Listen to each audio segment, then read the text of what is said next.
Welcome to the Oglala Lakota virtual open house tonight or this morning. We have Keith Braveheart. He is our first open house artist with the Oglala Lakota Art Space. So at this time, I'm just gonna let Keith share his art, talk about what he's been doing here with the art space, how he's contributing with the community and keeping everyone involved. And I'm sure we have a lot of our community members who are super interested in the space and still wondering what is this new building that they're looking at. So go ahead. Right, thank you, Charlie. Well, I know Wade and Clementine, but it's good to see you both. And thank you for your time and joining in on over here. I appreciate that. And it'd be good to see you guys in person because I know we have other things that we're working on together that hopefully will bring us back together. I know Clementine, we're kind of starting to do that work with the Red Cloud for the creation story exhibition. And for Wade, it's like I have this, hope that we're still going to do the project for the Buffalo Nation moving forward. So those are all kind of still on the horizon.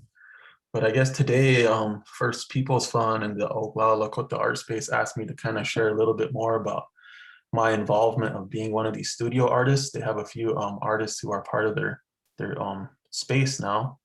And I also have another kind of hand in this project that's involving a few of us artists as we work together in collaboration for this Lakota Star Knowledge public art that they're going to have there at the space too. So talk a little bit about that as well too.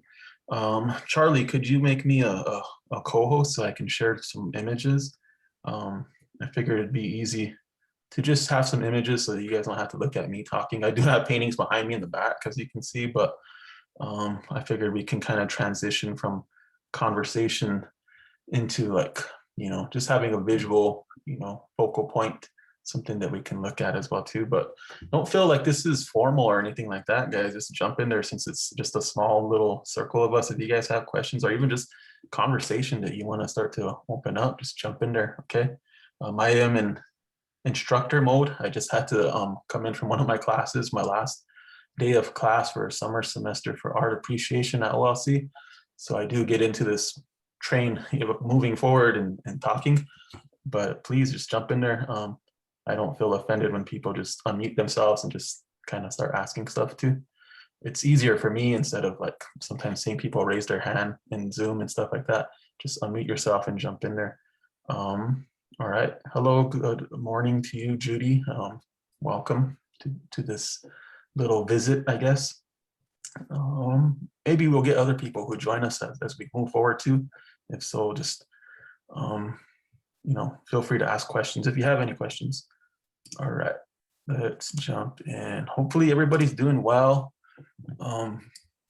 It's Friday, so hopefully everybody's feeling excited about their weekend. The summer is kind of at a peak and it's starting to slope downward. So make sure you get your enjoyments in. I know for me, classes are going to resume for the fall semester pretty soon. So I want to go enjoy some life, get out there and see some of the landscape and just kind of, I would love to go see art. I missed Native Pop. I didn't get up there. I was doing other things, but I really wanted to go kind of see some of the art that was out there. But it's just one of those summers where kind of falling behind on things. But Wade, I hear you had a show, right? Or you showed some of your work during that time? Yeah, I had a little Instagram live show that Saturday morning. I shot it upside down, but whatever. People were like, yeah, it was good, but it was upside down. But it's one of those things where things happen. But yeah, it was a nice little show, some ledger art and beadwork, and so it was good. Cool, man. I can't wait to see some of what you're working on now, because I always enjoy looking at your works. I think that they're always pretty just inspiring to me. I like how your concepts come together, and I mean, I of course really appreciate your skill, the technique that goes into, especially your drawing when it comes to like how meticulous you get with your drawing. I mean, I can really appreciate that as well too. And hopefully we get this project going forward where we can maybe like blow up some more of your work, and make it go monumental. That's Yeah. what I'm really hoping for. We should hear about it soon, in a few next months or so. But I guess to kind of go back on what I'm here for is that I've been invited to become one of these artists, these studio artists at the Oglala Lakota art space. And I guess I can help kind of, promote it a little bit through this virtual event. But for those that might not be aware, this Oglala Lakota art space is here in Kyle, in our area of the Pine Ridge Reservation. It's actually right across from Piawi-Choni, our main campus, our Oglala Lakota campus. And it's an excellent gift. I think I see it as something that's just going to open up all these possibilities that probably most of us have been dreaming of as creatives from our own homelands, and just even outside of the homelands too, something that in a way supports and encourages us in moving forward with this artistic continuum, this Lakota arts continuum, as I always call it. So I'm happy and thankful to be involved over there. I know the building is going to be opening soon, but I've had a chance to go in and actually see it and to see the space that has been kind of, I guess, generously provided to me. And it's a really great space. It reminds me of back when I was in school, going to college for arts, and the studio spaces we had access to, and just how important that is for some artists, depending on what you're doing. But I think all artists in general need some sort of a hub, some sort of choka, some sort of center or circle that we can kind of like, be a part of, and then, start to have a platform, have something that we can stand on, and then hopefully do something with that platform, and then maybe let it grow and get wider and wider and wider. So I see all that with this art space. I mean, I thought of that when I heard of it, but actually seeing it in person and starting to be in that space myself, I feel that. And I also am thankful to Charlie too, because I feel like Charlie is a great person to have there to kind of help it begin to grow. I mean, she's one of those first seeds that's being planted over there. And I know she's an artist as well too.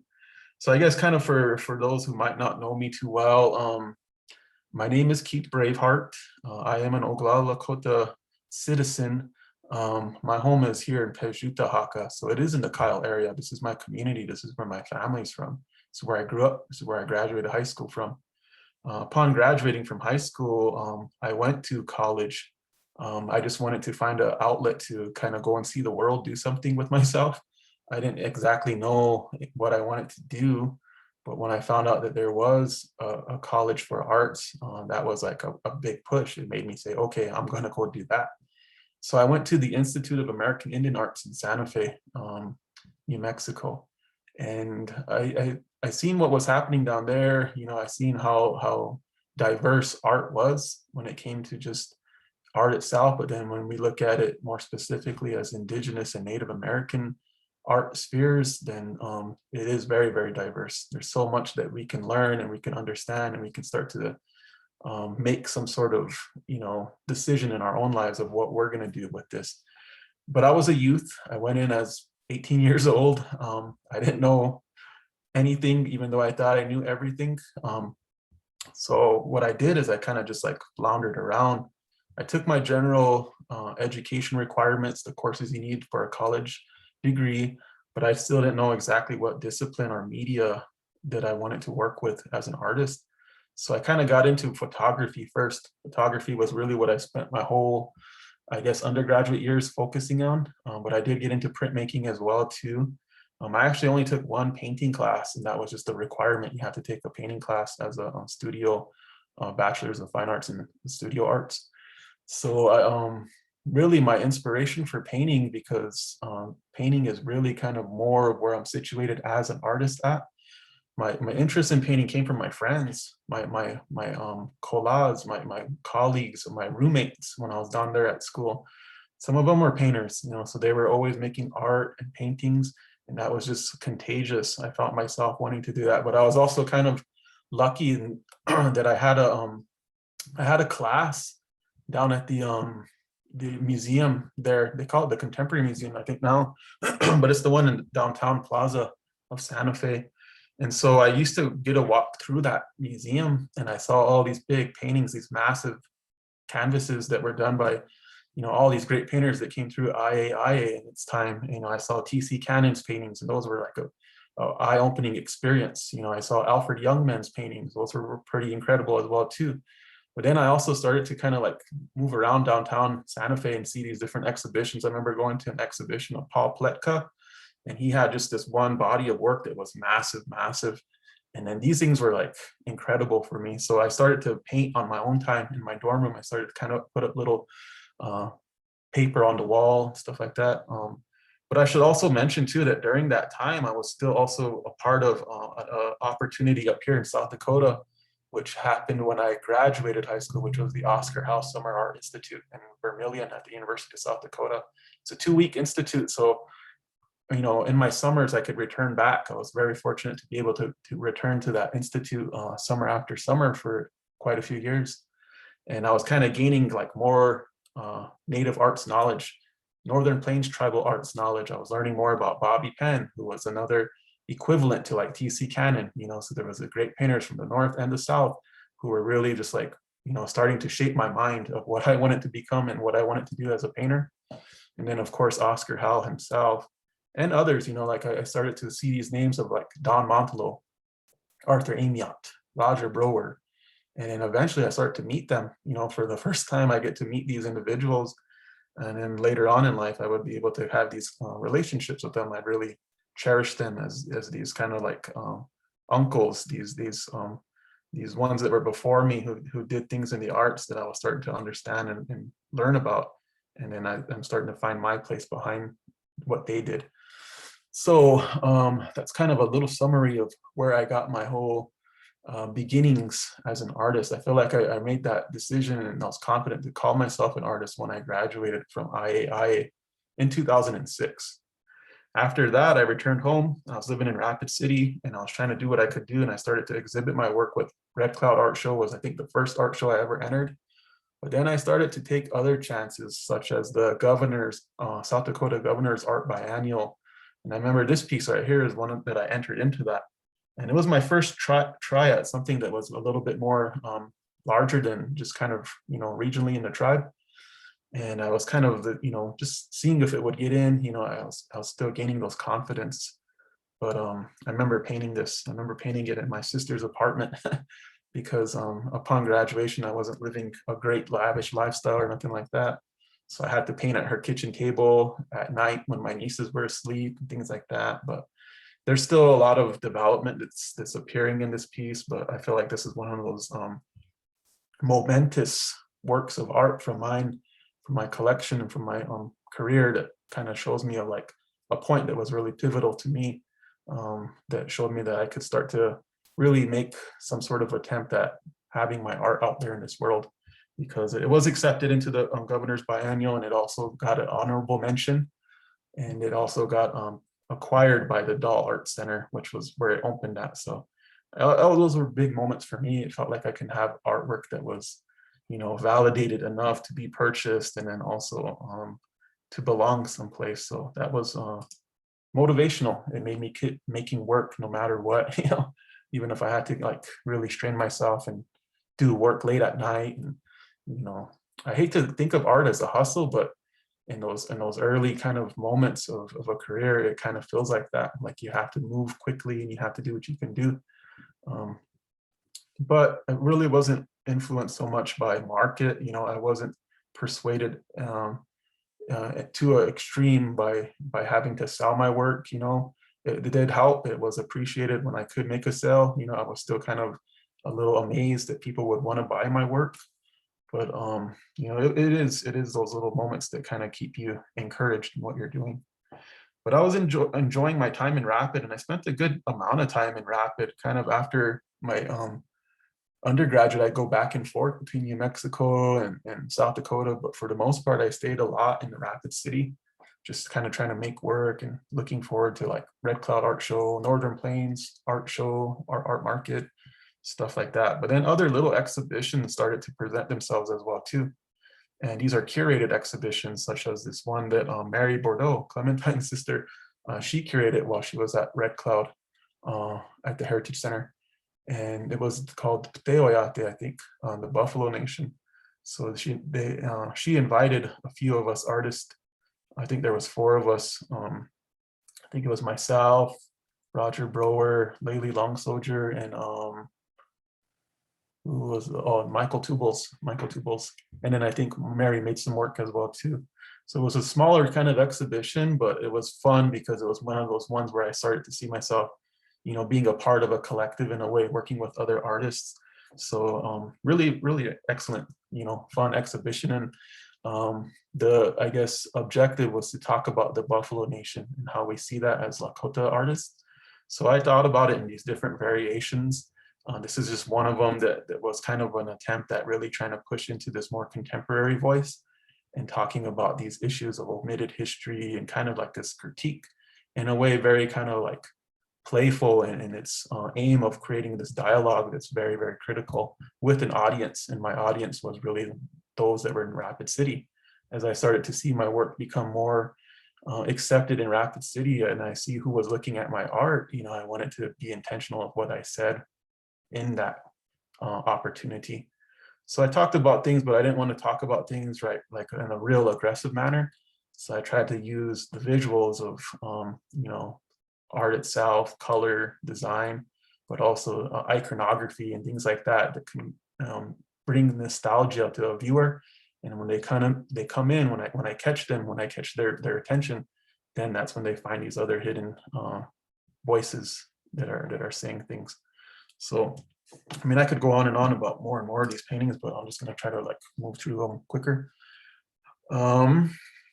And I mean, I've been making work for a few years, now it's starting to stack up, but I think that I've gotten more into my groove as an artist more recently in the past few years, when I made the decision to return back to school, when I went for my graduate degree and I made the decision to go to USD, University of South Dakota. And I made that decision based on the fact that that's where Oscar Howe was, that's where Bobby Penn was. And I kind of saw that they made these decisions to kind of stay situated in the center of their homelands and to kind of take that challenge on of like excelling there in those areas where it could be challenging to just be a native, yet alone a native artist.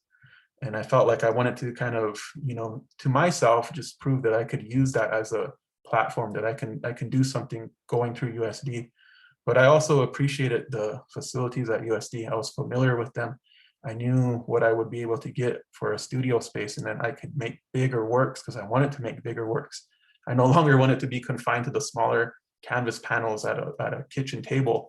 I wanted to go a larger scale. That was my hope. If I ever made the decision to go back to graduate school or to go for a master's, I would attempt to do some master works.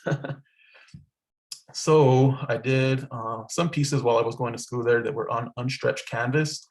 I was really inspired by contemporary painters and what they were doing, but also my painting professor who was working on unstretched canvas. And it's almost like this mural size, mural approach to painting. So I was exploring that. And this is something that moving out of my studio space upon graduating, that I don't have the reality for. I attempted to recreate this at Racing Magpie when it was in there in downtown Rapid. And I hope that maybe we can do something similar to that as far as being able to paint this large whenever we get into the art space down in Kyle. And I believe we can, because there's a massive amount of space there. And I think that would be encouraging to those who see it. Like, we can make big paintings. We don't have to be confined to smaller canvases. We don't have to feel limited in what we want to do. We can let our expression, our creativity just flow, and there should be no barrier to it. So I've also made this piece for an exhibition that Craig Howe had curated through his Karens. I think this one was for the Dakue, the exhibition that talked about the massacre at Wounded Knee. Here's my body of work that I did while I was in graduate school. This is my thesis, actually. My thesis focused on creation stories, oral traditions, and I was looking at the Lakota creation narrative of the creation of the universe. And I wanted to tell that through this different, I guess, influence that was coming through my art studies, such as figurative painting and the context and history that involves the canvas, the prestigious canvas on the wall, the gallery context, but also looking at different kind of contemporary iconographies and symbologies, what we call the semiotic theory, the language of symbols, and how can we utilize these different kind of modes of language today that are in existence to tell ancient narratives and to expand upon that, to encourage younger generations to not feel scolded or shamed that they don't understand or are not fluent in a Lakota vocabulary and that kind of verbal way of communicating, but to adopt these things that are, that they are fluent in, and to start to embrace that and tell these stories in whatever ways they feel encouraged to tell that. So I'm kind of just trying to use this as that kind of a visual to promote, encouragement really to our next generations, but also to artists as well too. Artists to kind of introduce themselves and get again aligned with their cultural significance. Who are we when we say we're Lakota artists? What do we know about that, and what can we find as value and power that enhances our art? So this is actually a cool body of work that is leading to an exhibition that I'm currently developing as well too, called Creation Story.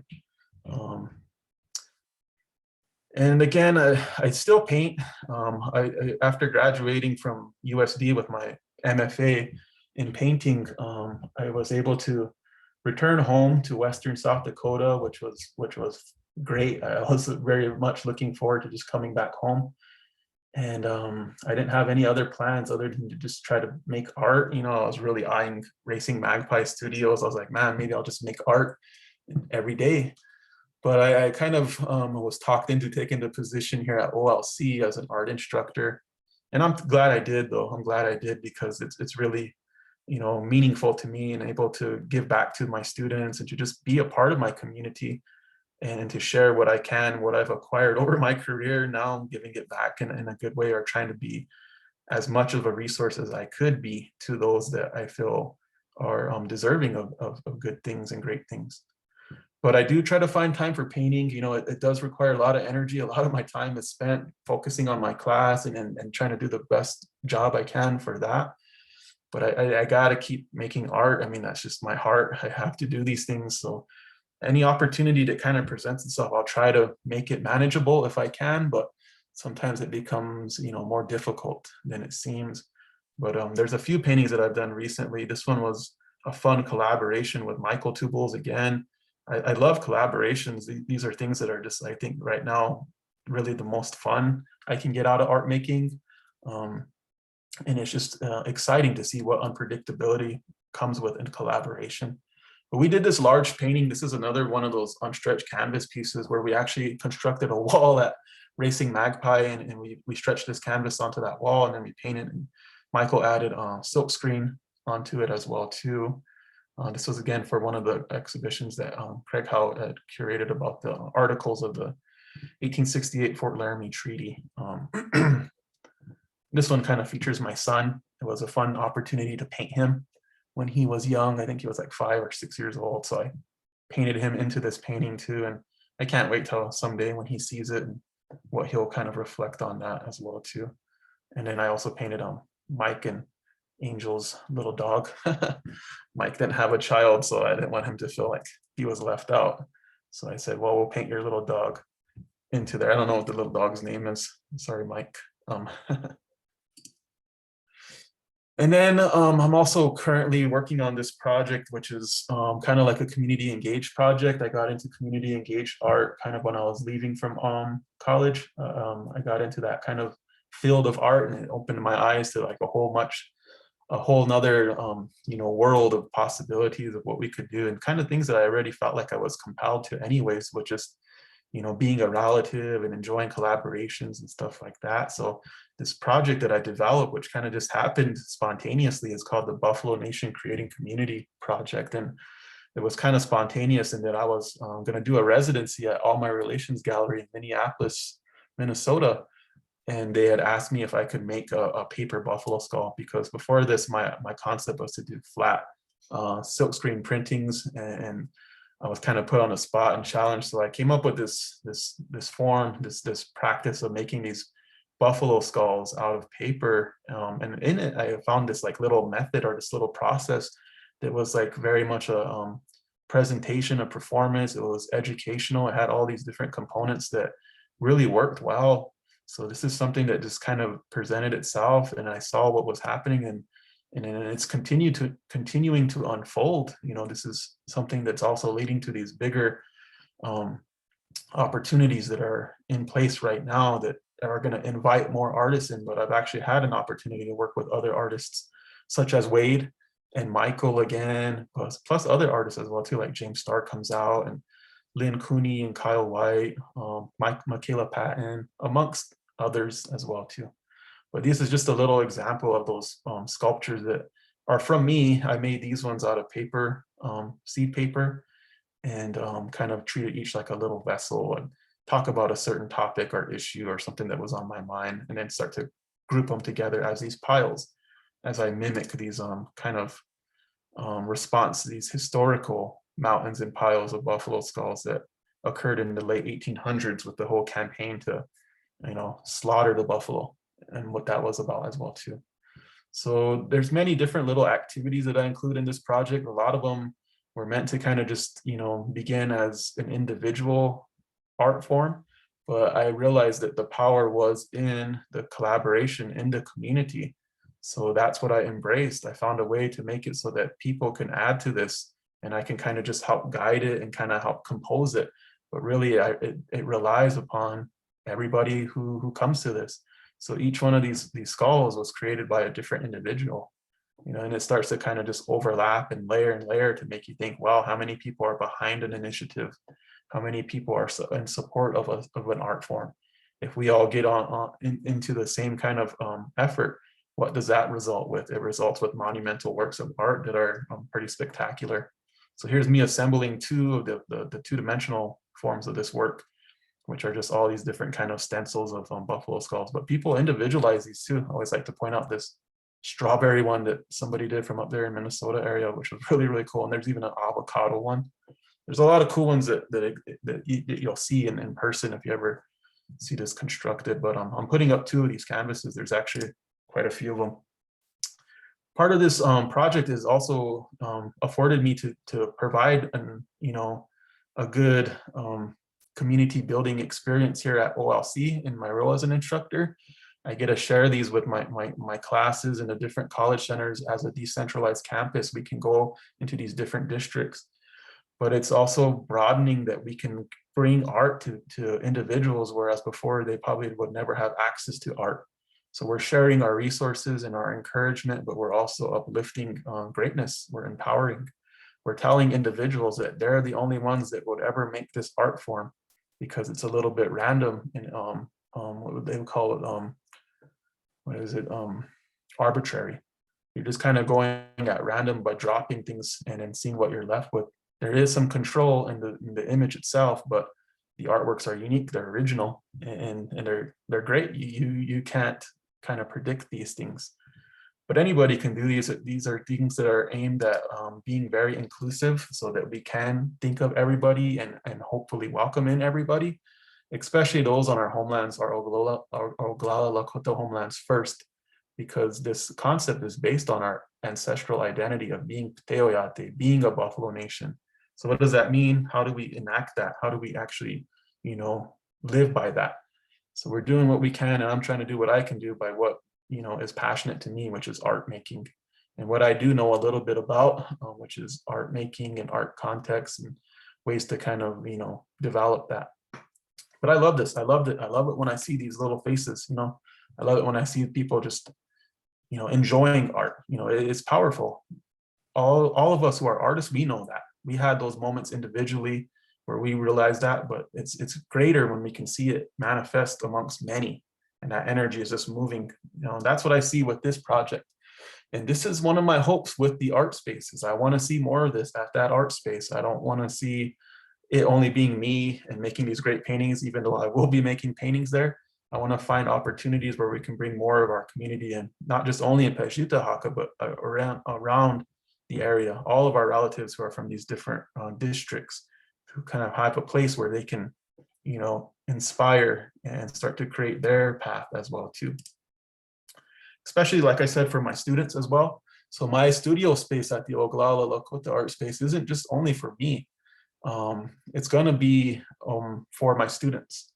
At OLC, we have a few fine arts courses such as drawing 1, drawing 2, color theory, and then painting 1, but we don't really have a fine arts degree. So I want to see how we can work towards that, how we could maybe bring a fine arts degree or a bachelor's in fine arts degree to OLC and have our students feel like they have something that's theirs, that there's an ownership involved with this Oglala Lakota art space, and that they're the ones who are going to help sustain it in the future. They're going to come back and they're going to provide their expertise and just their story, like I'm sharing right now with you guys, my story. They're going to share their story at some point, and they're going to have it like, you know, they're going to be able to see it. It's going to be clear of like, yes, it is a continuum. This is how we were all a part of this in some way. But here's a few examples of just like the work that our students are doing at OLC now with no studio, no facilities. So imagine what will happen when they do recognize that they have those facilities. They're only going to grow, they're only going to grow, and they're only going to become greater and greater. Here's a few examples of our drawing students, some of our color theory students who are starting to get into like contemporary issues and different kind of concepts that are, you know, really creating a voice and a dialogue through their art. And I want to see this kind of magnified. I want to see more of this taking place. And then painting as well too. Painting is our greatest challenge, is that we just don't have a space to do really, you know, more larger scale painting. Like I said, I was painting at a kitchen table. It's kind of what my students have to go through when we have to just be confined to a generic classroom and a table easel. I would love to see when my students have that epiphany of seeing a stretched canvas on a big standing easel and what they can explore when they get into that space. So myself, I do still paint. Like I said, here's a few examples of some of the recent paintings I've done that just, for me, are enjoying, you know, the process of painting. I still involve my study of what can I do? You know, what are more techniques? How could I do this? How could I do that? How could I, you know, get stronger in my painting? But still finding, you know, the content that really makes me want to paint. You know, the content that reflects who are we as Lakota people? Who am I as a Lakota person? But also as a contemporary person, how do we bridge our cultures? How do we bridge our existence, you know, of being from an ancient origin to living in this modern day and dealing with its, you know, effects on a modern life? I'm currently working on a commission for our relatives at the Flandreau Santisu tribe. 15 paintings. It's a lot of work, but this is probably something that people will see when they come to the Oglala Lakota art space, is going to be some of these paintings, because I'm hoping to get them done, and I can't wait to put them all in this space, this big studio space, so I can look at all of them together, because they need to be like a body of work. This is kind of considered my follow-up to my thesis work. I did a few paintings here and there, but I'm kind of considering this my follow-up, my body of work that I've done after graduate school. So this is one of the ones that's in development, more figurative, more of approach at indirect style of painting. All right, so that's myself. That's kind of my visions for the art space. This is kind of my hopes of how I'm going to use the studio. And now we can transition into this other part that I'm involved in, which is this collaboration, which is going to create a public art installation. I don't know what else we could call it, but it's a public artwork that's going to go here in this space that you're looking at now. So this is the Oglala Lakota art space. A few months or so ago, but it still kind of looks like this, right, Charlie? Or has there been any big trees? I mean, there's a weed growing right here now that I seen the other day. But for the most part, yes, it's a beautiful space, great architecture, I believe done by Tammy Eaglebull. And I mean, it's exciting when you see it from outside, but there's so much more to be unveiled once you start to like get into this area. So I was, again, offered a great opportunity to be a part of this team of 4 Lakota artists who are going to work collaboratively to create some works that are going to adorn the outside. And so we've been working on concepts. Our our foundation is the Lakota star knowledge. And that's kind of what we're being led by is what is that? How do we express that? How do we make that a part of the space so that this can be also a space that holds knowledge for those that are going to come here, primarily youth. When they come here, they can gain some knowledge of what this represents, their identity, and then it can lead them on to where else they're going to go. But this is a sneak preview that I don't know if I should even be doing, but I know the other artists, I don't know if they would want me to do this, but they'd probably be okay with it, because this is still like internal. You know, we're in the process now of developing these, and they're going to start to like actually become artwork soon this month, we're hoping. But here's an example. There's going to be multiple artworks. I'm not going to show you guys everything. I'll let you, the viewers and people, see that when it's premiered. But to give you a little peek of some of the art forms that are going to happen here, one of them is going to be this mural. One of them is a mural that is being kind of led by Michaela Patton, who's an excellent artist in many media, but she's developed a great graphic design that tells more of this concept of star knowledge, and how it's also encompasses not only the star, but the sun and the moon, and those relations of those relatives as we recognize them as Lakota people. So it also has other elements of Lakota aesthetic involved as well too, of what's really, I guess, significant to Lakota aesthetic. You know, some of our traditional art forms that are profound in their thought. So here's a little peek at how that's going to start to emerge. And a little further, you know, my panoramic camera was really weird. It distorts the image, but this is just for us to start to get an idea exactly of what we're going to see and how are we going to actually do this as well too. And then finally, there's going to be a sculptural component, which is a little bit more central to the overall work. Here's a little example of what's that going to look like. You know, it's going to represent this vortex form, this hourglass form. That again is a very meaningful symbol to us as Lakota people, and it kind of is the heart of, in a way, star knowledge. So we're using that, and then we're adding to it to bring more of that informative quality out with these sacred sites that mimic that knowledge of what is above and so is below, and how does that you know lead us in life. What does that mean? And then also different kind of symbols that restate who we are as Lakota people and how we engage with this world around us as relatives. So there's a lot of symbolism, there's a lot of thought, there's a lot of context and history and things like that that are taking place. And again, this is a collaboration between 4 of us, myself, Michaela Patton, Marty Toolbles Jr., and Laylee Long Soldier. But I believe there's going to be room for more art inside of the building as well too. So I'm envisioning this great space where there's a lot of great art, and where you cannot help but be inspired to contribute as well. So I think I'd shoot up a good amount of time. It kind of leaves us with a little bit more room for conversation and questions, which I think we can focus on for the rest of this time. How does that sound? That sounds good. Thank you, Keith. Mm-hmm. Everyone, you can unmute yourself if you feel like doing a Q&A, or if we just want to talk to the artist, like ask him about his skills and his process on how he goes about in starting his work.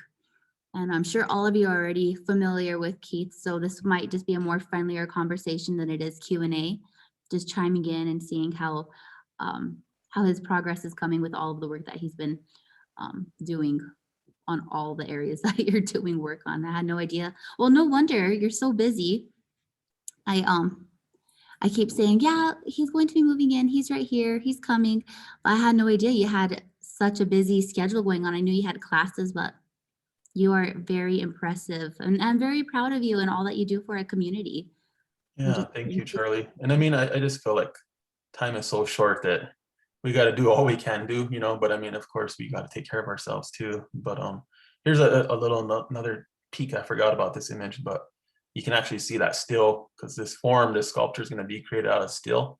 You can start to see it taking shape. So it's going to be constructed soon. And I mean, just in this image alone, and I don't know if Marty would be okay with me showing this yet to the public, but I think it's okay. But just to see, like, exciting to see these things happening. Mhm. Yeah, if anybody wants me to go back to the image, if you had a question pertaining to an image or something, we can do that too. Or if you guys prefer that I stop sharing my screen and you guys just see my face, we can do that too. I'll let you guys kind of tell me your preference. Well, I wouldn't mind going back a little more to your piece that you did for school. Did you say that was for your master's program? Which one? Your long line of work with This the- one? Yeah. Yeah, yep. I want to know more about this one. Can you break down the symbols for me and the message in each image? Sure. Okay, so yes, when I was in graduate school, I was exploring, I was trying to find what it is that I wanted to develop into my thesis. Eventually, I focused on an idea that was always there. Even when I was in undergraduate school, I had always kind of been fascinated with our oral traditions, and especially these creation stories. They say Uhunkanka and Lakota, these old stories that talk about the creation of the universe and then the world that we exist within. And so when I heard these, because I also heard them as a child, in different variations, I'd always seen them in my mind as a narrative, as an actual spectacle or epic, cinematic kind of like visual. So I said, if I ever get a chance to paint big, I want to paint that. I want to paint these relatives. We call them Wakantanka, but they're like entities. They're like these forces of life, but we see them as relatives. And we understand them in reality of what they are. But I was inspired by these different versions of stories, especially some that started to personify these relatives into like a person. And this is kind of credited back to Walker, James Walker, who did his work here in Pine Ridge, and he was kind of responsible for these different kind of resources that are out there that talk about our culture. And they say mythology, but I don't believe it's mythology. So I wanted to do work about that. And my original vision was like having these really romantic, stoic images of elders as these figures that represent these elements and these different celestials, such as the sun, the moon, the earth, the wind, the thunders. But my focus shifted when I was in college, because I started to think more about, just the exclusive nature of the art world and the different kind of impacts of privilege and power. And I wanted to think about, well, what does that mean to me? But then also I thought about that as what does that mean across our homelands as well too? How did I see that in my experiences, where I seen youth in a way talked down to some often, and kind of, like I said, scolded or shamed that they didn't know their culture or their language. And I could hear youth because I started to like see them, those moments where they walk away from when they experience that scolding, and they're like, why are people getting after us, instead of like helping us? They're telling us we should learn this, but they're not teaching us how to learn that. So I thought about, well, how are we communicating with youth? How are we even cherishing or recognizing youth as important to us? We talk about the concept of the 7 generations and future generations, but what are we actually doing to invest in that so that we can actually feel sustained, that the culture will carry on, it's going to live on for 7 generations. So I thought about what I could do in art, and I knew I could make an adjustment where I could involve youth as my personifications of these relatives. And it focuses on 8 individual entities that represent this collective of this spiritual supreme. And it tells the sequence of who they are and kind of some of the indicators of what their role was in the creation of the universe. So we start with the very first, which is Iya, the first being, or they call it the rock now, which is responsible for giving of itself, also kind of compared to like mass itself, like it gave so that things can all have some sort of physicality. And then there's different ways that this is told of like in existence. There's a order and who came next. But the way I structured my painting is I set it up in a way that was conceptual, that I wanted to say that I'm telling something that's very spiritual. It's very much about Lakoli Chohan. This is something important to who we are beyond art. That if I'm going to do this, I got to make sure that I bring it in that acknowledgement. So I figured I would do that by representing how we would bring something in with the buffalo to symbolize that this is very, very spiritual. So the second figure here is we, which is the sun. And then the next would be Maka, which is the earth. The fourth is Wakia, which is the thunders or the thunderstorms. Also just the power itself that exists within that. And then Shka, or sometimes referred to as Daku, Shka, which would be kind of movement itself, but also I think referred to kind of as like the atmosphere, or even sometimes they like refer to like the sky, but itself it's more complex than just that.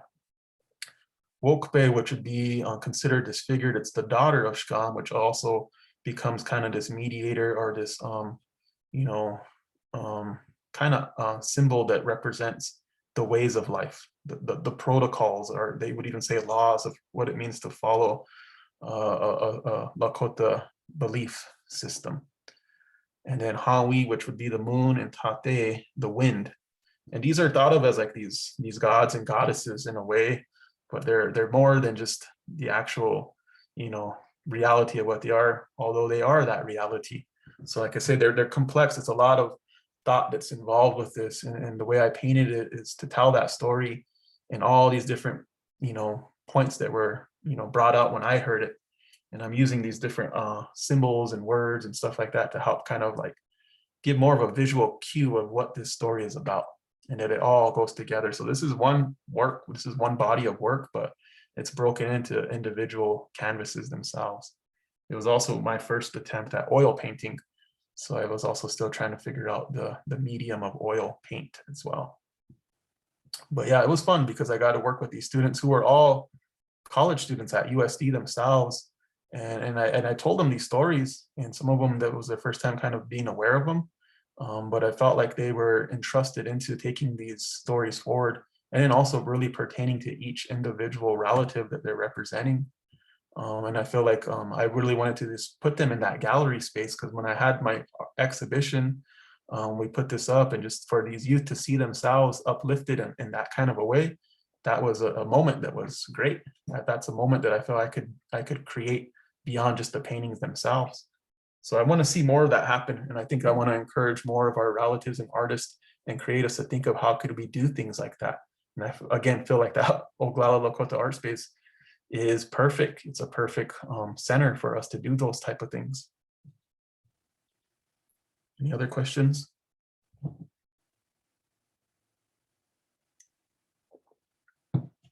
I guess I could throw a little bit of a promotion in that these paintings are going to be on exhibit soon in our region. Like I said, I was able to create an exhibition off of this work. My exhibition for my thesis was only up for 1 week at Vermilion, and now this piece belongs to a collection, and it's at the Oglala Lakota Museum in Chamberlain, South Dakota. And through this partnership with them, we're doing an exhibition that's going to be a traveling exhibition that's going to show this work, but it's also going to invite more artists in. So one of the things I did is I broke apart the structure, how I have it here, and I invited 8 individual Ochete Shakoni artists in to create an artwork that was representing for each one of these relatives. So there's one that's created by Michaela Patton that's for Maka. There's a work by Inkpa Mani that's created for Tate. There's one artwork by Marlena Miles that's for Hawi. And I shouldn't say one artwork, because some of them did 2 artworks actually. But this show is going to open this December at Chamberlain at the Oglala Lakota Museum, and then it's going to start to travel for a few years. I believe the first traveling venue is going to be the Heritage Center at Red Cloud Indian School next fall. And then even with that component, we're bringing in more artists as well too. So there's a lot that, like I said, I can totally take up all our time talking about, but I don't want to. Before you do that, we do have a question from Judy. I don't know if you want me to read it out loud or if you want to skim through it. It's in our comments. Go ahead and read it. Okay. A little off topic, your knowledge and confidence is inspiring, but when you face discouragement with yourself of a piece, how do you overcome that? Yes, thank you, Judy. Um, I mean, we're always going to have discouragements, and I think that we plant those in our minds, especially as artists. I think for me, for certain, I overthink a lot of things, and that can kind of lead me down a spiral sometimes of where I'm starting to create some sort of self-doubt. But I think it just takes a little bit more of just practice, and especially sources of support that can help you to not be so much about yourself, so that you can feel like you're that harsh of a critic on yourself, or your worst enemy when it comes to anything that you feel is an imperfection. Because a lot of artists will probably agree that they feel like they're perfectionists when it comes to their work. We're going to see little things. I'm going to see every little single shape that I've created in this sign. I'm going to see every little paint drip. It's not totally random, because I'm always aware of every little moment of what's taking place in my creations. So I think that with more time and more kind of just like realization that we're not gonna be equivalent to any of the greatest powers that are in existence, like Kantanka. We're just Ikche, we're just only human, and we can only do what we can do. That's a moment that just reminds us. And I think it's also good to distance yourself from art. Don't feel like you have to have every moment of every day dedicated to art. Like, you got to remind yourself that you're just a person, and you're also a person that's connected to others. So step away from yourself, get away from that time that's only about work. Even if you think that creation and art making isn't work, it still is. Get away from that and go engage with others. Take your mind off of things sometimes. I mean, that's just suggestion. That's how I would tell myself that. Thank you, Keith. We're Mhm. coming to an end here. Does anybody else have any more questions for Keith, or any comments that they would like to add to his presentation? Yeah, guys, feel free to unmute yourself and just jump in there. If not, I have a question. Oh, wait, down in the bottom, Clementine. She says, "Thank you, that was great." I have a question. As an inactive artist, I've taken a step back from actually creating, but my wheels are always turning. And in the last year to 2 years, having children and then going through the pandemic, I found myself being discouraged and feeling irrelevant in the artist world. What do you do when you start to feel that you no longer have a place in the artist world? Well, I mean, this is again subjective, because it's going to be personal to every single artist of what they view as the art world. I mean, there's multiple art worlds, and it's really kind of you finding that moment that really makes you realize that you own, that control over your own mind of what you're going to feel compelled to be a part of.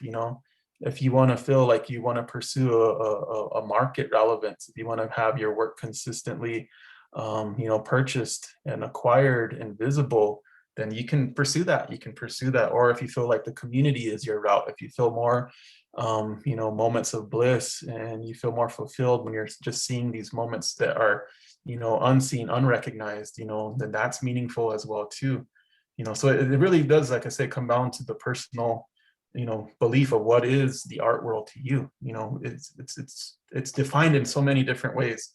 And I think for us as Indigenous people, no matter which tribe we are from or which culture we are from, as far as we identify as Indigenous, that we should lead with that. What is grounding us in our creation that way? Because we use it on our identifiers. We say that we're a Lakota artist, or we're this or that.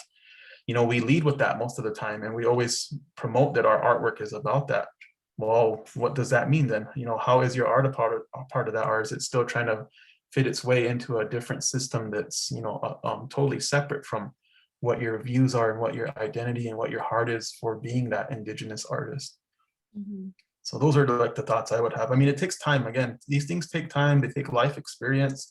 But I think at some point we have a moment where we just kind of be like, oh, okay, I'm okay with not having to be seen here, And I think that just it's later on in life when I visit with all these great artists that I look up to, and I hear their philosophy and how they talk to me, it's like I can see that, and I feel like that's that concept in our Lakota culture where we say, we nukcha, na we chakcha. You became a real man and real woman. You've lived to the point where you've gained wisdom in some way. And you're able to be unaffected by these different distractions that are, just only, momentarily. And I think that we're caught up in that sometimes. And when we think that that's the whole measurement of what validates us as artists, especially in this technological realm that we are in now as well too. So just conversations, just moments to visit and to kind of, again, be humbled and to feel like we can listen to others and that can influence who we are as well too. Mhm.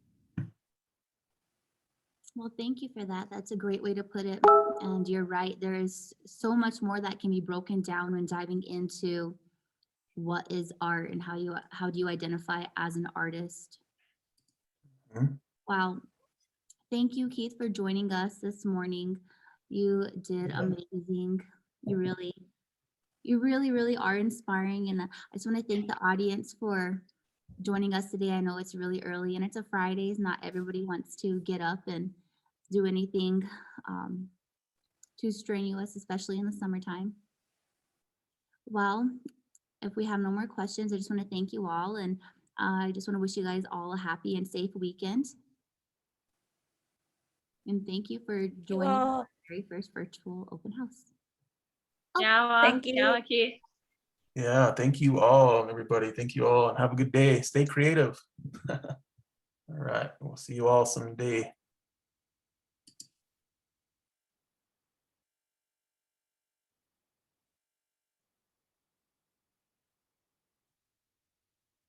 Hey, Charlie, I had a question for you real quick since I have you online.